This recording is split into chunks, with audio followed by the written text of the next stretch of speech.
Šoreiz fermentēšanai izvēlējos patisonu, kāpostu, burkānu un bieti.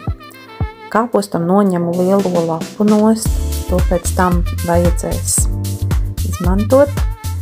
Sagriežu lielos tādos gabalos. Tāpat arī sagriežu patisonu, bieti sagriežu salmiņos, arī burkānu salmiņos un pāris daiviņas ķiploku.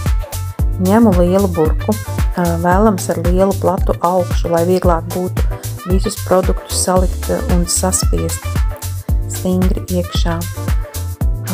Tad pievienoju vēl dažus smaržīgos piparus un pa virsu uzlieku, lai visu kārtīgi nospiestu lielo kāpostu lapu. Gatavoju salsūdeni.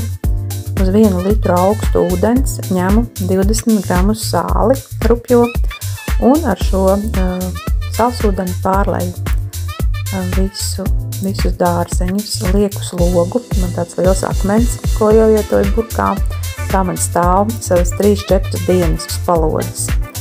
Un tad jau ir gatavs. Mani dārzeņi ir gatavi, viņi ir tik garšīgi un tik kraukšķīgi. Un beigās